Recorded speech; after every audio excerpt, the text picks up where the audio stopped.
Good evening. We bring you the latest in the world of sports. I'm Paulo Del Rosario. And we give you the conversations you want to hear from your favorite sports icons and athletes. I'm Boom Gonzalez. And in tonight's game plan, we'll do a rundown of the off-season moves in the NBA and highlight the Gilas women's team. But first, we'll hype up the return of the PVL. Ooh, buckle up, sports fans. Let's get in the game. Well, the wait is almost over for volleyball fans as the heart of volleyball resumes tomorrow with the Invitational Conference. Tell us about the matchups to look forward to on opening day. We have with us volleyball analyst Ayel Estranero. Welcome back to the game. Yes! The studio looks different right now, doesn't it? I like it. Thanks for having me. Oh, wow. If you like it, then we like it. We like it. We love it too. So we came up with a list with you here in terms of the matchups to watch out for. And we are also focusing a lot on the individuals. But then when you take a look at the matchups here, what were you looking for the most when you made your picks? No, I think it's more of looking into a certain position than seeing players who can actually step up, who are in the same position. Before we get specific with the matchups, how exciting will it be for 3 games, 4 games a day, a sprint of a month? July is going to be wild. I'm so excited. But what are your thoughts on No, it? I'm excited. It's going to be tiring, but there's going to be a lot of good games that PVL is going to offer to the entire volleyball community. And starting with tomorrow. Of course, a lot of new talent in the PVL to watch out for. And speaking of new, the first game that we're going to talk about here is Farm Fresh against the F2 Logistics. Who are the 2 people you picked out here, and what can we expect, especially from the new kids on block? For the outside hitter, it's Jade Gantapa on the side of the Farm Fresh, and it's Myla Pablo on the side of F2 Logistics. I chose them because Jade Gantapa, she's a finals MVP and a best outside hitter on her own right in the collegiate level, and Myla Pablo is a seasoned player. But then both players can actually really contribute well offensively and defensively, assuming that Myla Pablo is coming in the conference healthier as she struggled due to injury towards the end of last conference. Right. On the other side of, syempre, yung counterpart niyan is the Kiana D component. And then, sa kabila naman for Farm Fresh, so many moves until the last week, including Kate Santiago and Trisha Tubu, who you are highlighting alongside Gail Pascual, right. also best opposite attacker. And machines in their team, Trisha Tubu previously, and Adamson, Gail Pascual, and College of St. Benilde. And of course, they are also very capable and very aggressive on the net defense. You know, we were talking about the rookies and new talent here, even before the show started here in the PVL. And Trisha Tubu, again, for those who may have forgotten, the second best scorer among the rookies just behind rookie MVP Angel Canino. You take a look at the impact that she's going to have here for Farm Fresh. What do you think that is? Oh, she's gonna really be a key player for them, assuming that she's gonna be one of the starters. But again, the jump from collegiate level to the pro is really big, especially that she's coming in as a rookie last season in UAP and now jumping as a rookie in the pro. So that's a big jump for her. Very interesting matchup, a new team and a team that is coming off its best conference, talking about F2. We move on to the next one. Oh boy, Signal versus Petrogas as the second match.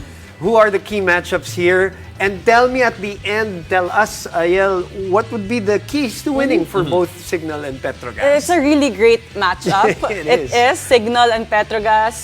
They are composed, majority of them are veterans and experienced players. The reason why I was saying that Jel Cayuna and Janelle Cheng is going to play a very crucial role because most of the attackers, again, experienced, very smart. So their decision-making in terms of play-making will really be crucial as they want to put their attackers in a very comfortable position to score. Both national team players, Janelle Cheng doing very well in the AVC or just did very well in the AVC. And Jel Cayuna also with experience in the SEA Games. Correct. And maganda to kasi these are 2 teams that didn't really make a ton of moves, just the right number of moves for their team. Sino pa? And aside from that, you can't talk about Signal and Petrogas without talking about Jovelyn Gonzaga, who's finally back with Signal. Speaking and of Maizo Pontillas, who's a staple name, a household name in the Petrogas Angels. Both lefties, both veterans, both who are very quick and seeing the weak spots in the defense and just great offensively and as a player. You know, it's a matchup of the generations, to be honest. They've seen so much in Philippine volleyball, respectively, itong si Joven, si Aiza Marmotillas. Keys to winning. Kailangan may keys to winning tingin mo sa Signal and Petrogas. For them, what will be key to winning really is to be able to adjust quickly. Because both teams, they're smart, but the in-game adjustments, it has to be quick and it has to be really, the execution has to be precise. Yeah, and there's just so much to discuss. We can go deeper into that, but then let's move on to the next game. Because, you know,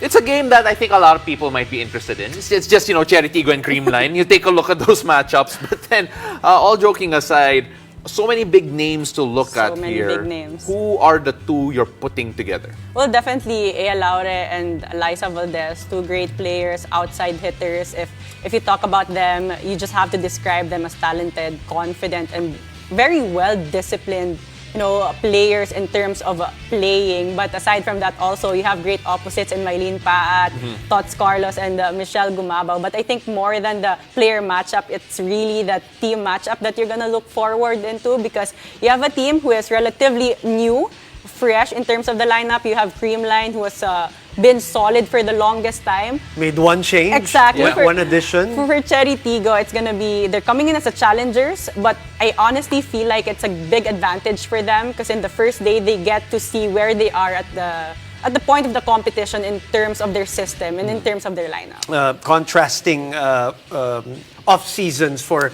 the team. Big haul for Cherry Tigo, while Creamline, in classic Creamline fashion, one change, two changes, ganun lang ginagawa nila. Okay, we have time, so let's talk about the Ea Laure, Eliza Valdez thing, because we don't know. Eliza Valdez is coming off 7 months, the longest she's been out of playing, and Ea Laure is on top of her game. Not new to the PVL. In its previous iterations, she played at 16 years old. She was already there. What are your impressions with Eliza and Ea individually first? No, individually, they're both just very aggressive. They have the qualities of a good leader, and aside from that, they are players that you can really depend on, especially in the most crucial parts of the game. So that's two different players, a younger generation. Eliza Valdez is veterans, but they're very similar in the way that they play. Will you speculate if she's going to start tomorrow, Eliza? That's tough. I actually watched her interview here in the game. Yes. Yeah. Great interview, by the way. Exactly. Yeah. There's a chance, but also you don't want to really risk one of your best players in a... You know, it's a short tournament. Again, it's a sprint. Fast, yes. You have other conferences. You have Bernadette Pons, who is a really good addition in the team, who is also capable of stepping up. But, you know, we don't know what this team's players are thinking about this conference as well. You take a look at Cherry, again, so many new faces. In fact, when we talked to Mylene about it, basically they did admit that they changed half the team almost with all of the new talent that they have. In terms of Cherry, how big of a factor will the adjustment be, knowing that chemistry isn't built over a day? It's very big, but I think not so much as well.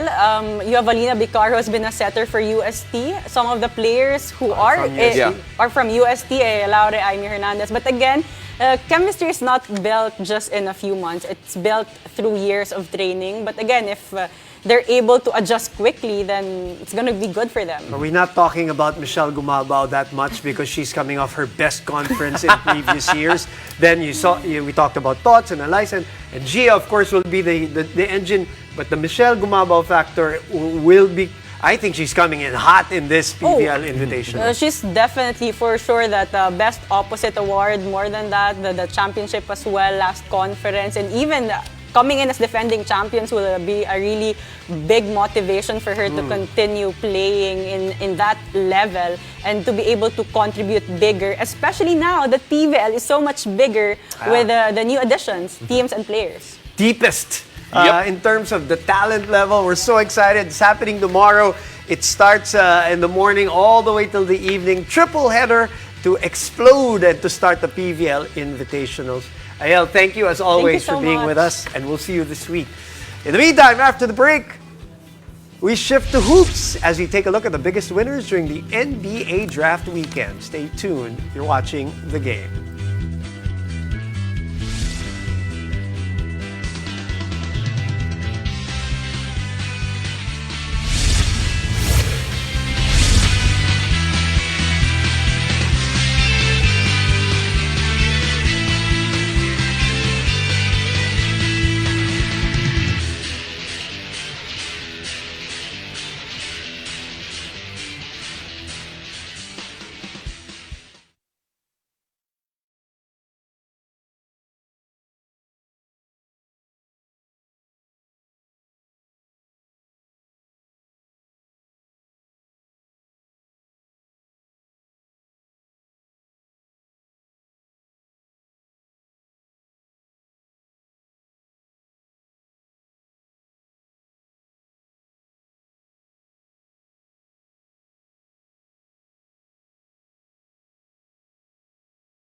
Welcome back to the game. The NBA draft weekend was full of new beginnings and blockbuster moves. And joining us tonight to grade some of the biggest moves is basketball analyst Coach Mark Molina is with us.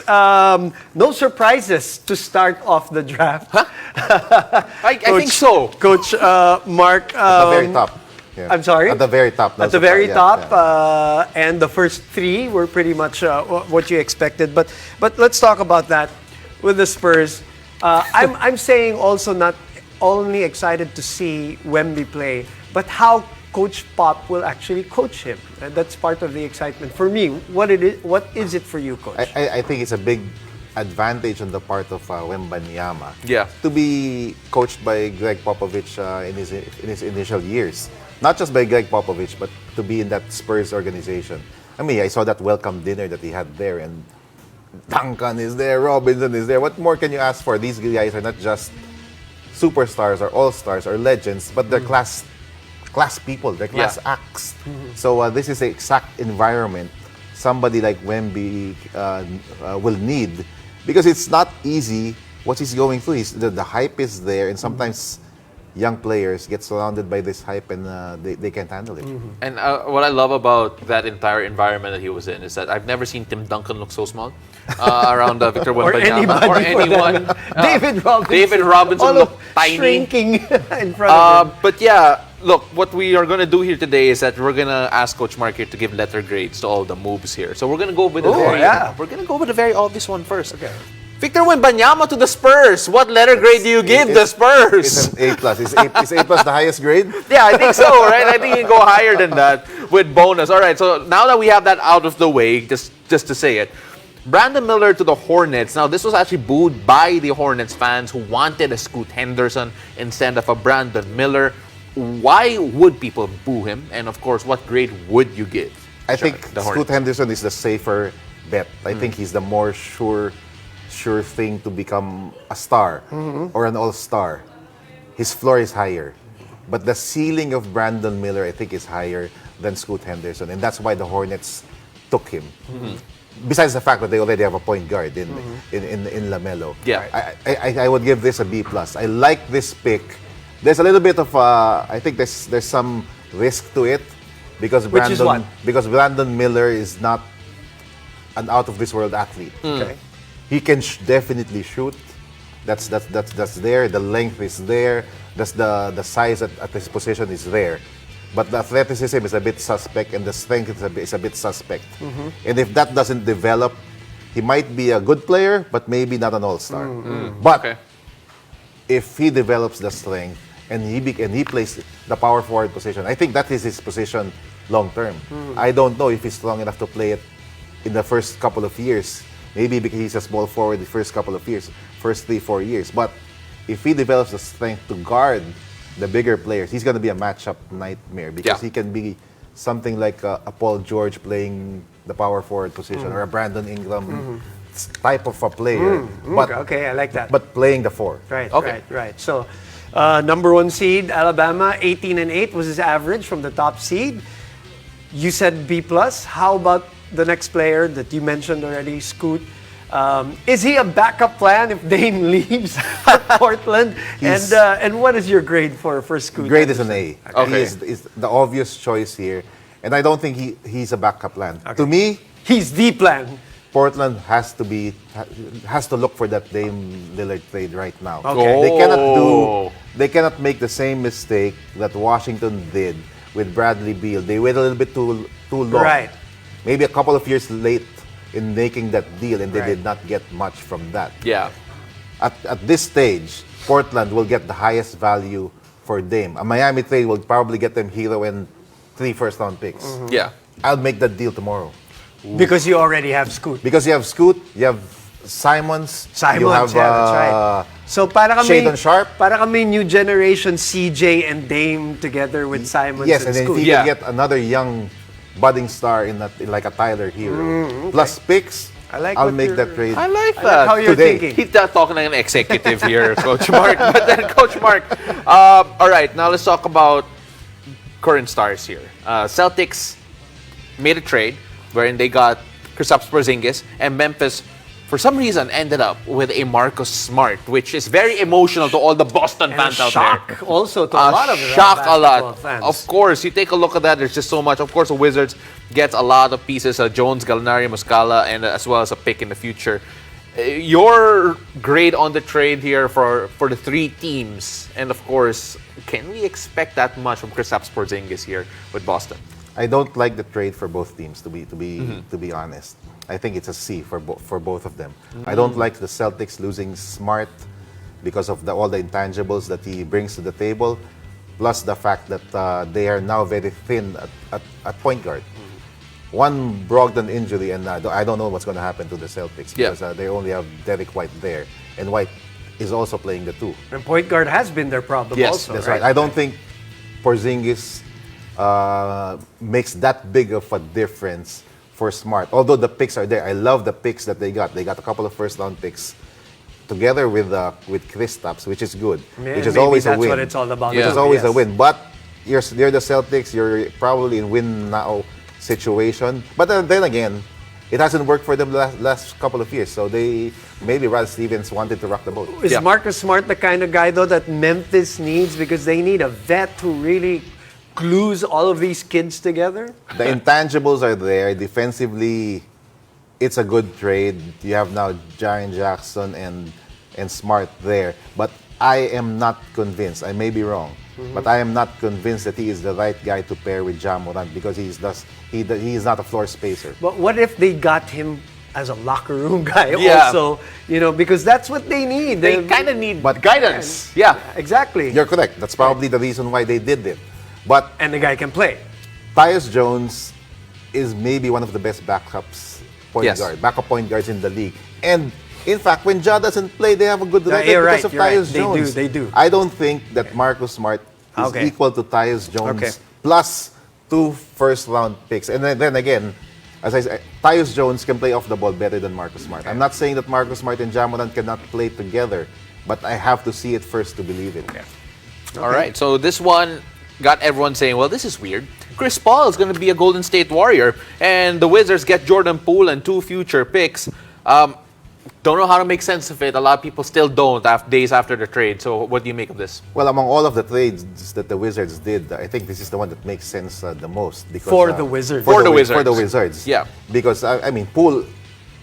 Poole with the right situation, with the right opportunities, can be an all-star. And I think he's going to have all the shots that he needs to be an all-star, to be a 20-point, maybe 25-point scorer with Washington. So I love this trade for the Wizards. I don't know what Chris Paul will be doing with the Warriors. Maybe they're not done dealing yet. Yeah, that's what we were talking about. The Bakay wave pa to and shop around because he just doesn't fit the high-octane offense of the Warriors. I think they just wanted to get rid of the contract of Jordan Poole. Yeah, that's why they did this.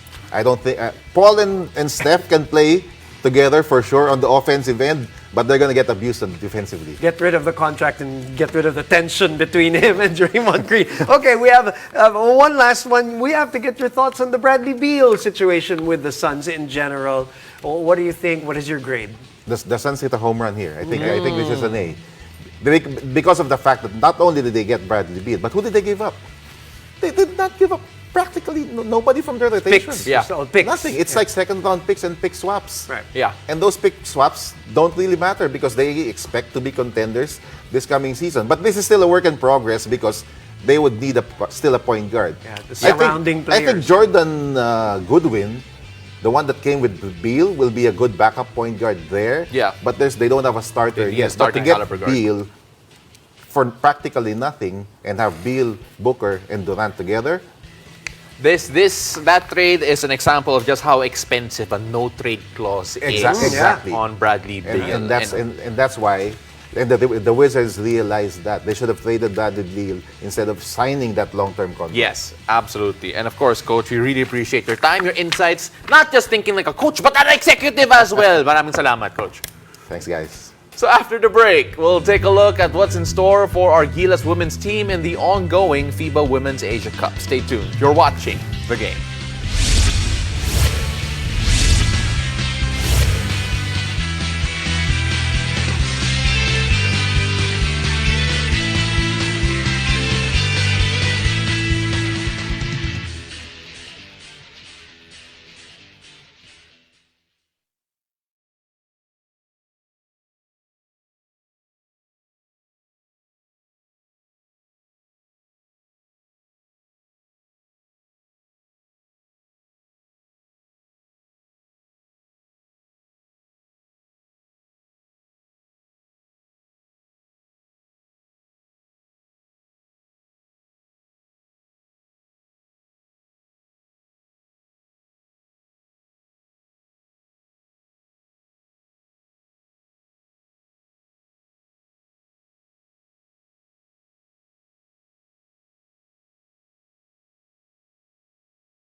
back. You're watching The Game. The FIBA Asia Cup released the women's final 12 roster in the ongoing tournament. One of the Philippines' finest female basketball players, Jacqueline Imam, returns after an overseas stint and a full recovery from her knee injury. The Gilas squad also sees the addition of star recruit Vanessa De Jesus, Gilas youth alumni Lona Ozar, and Ateneo Lady Eagles Jasmine Hoson. The Philippines is currently playing host nation Australia, unfortunately losing big at the moment, 56-23. Now you can catch the continuing coverage live on One Sports and One Sports Plus, as well as Pilipinas Live, an app that you can find on the App Store as well. There will be 2 more games in the group phase, with Gilas Women's facing Japan tomorrow at 3 p.m. and Chinese Taipei on Wednesday, 5:30 in the afternoon. Now we move over to the men's side as the FIBA Basketball World Cup is coming here to Manila. Here's how you can catch the games live and in person to be part of basketball history. Nothing beats watching the FIBA World Cup live and in person.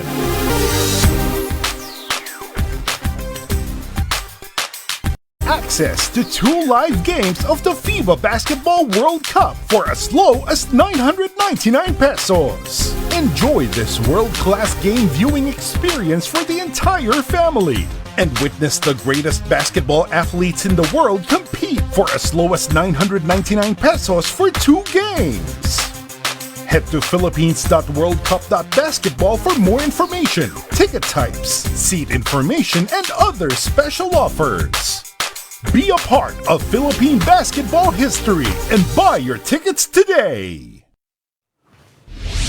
Thank you for joining us tonight. I'm Boom Gonzalez. Catch us weeknights here on One News, One Sports, and One Sports Plus. I'm Paulo Del Rosario, and this has been The Game.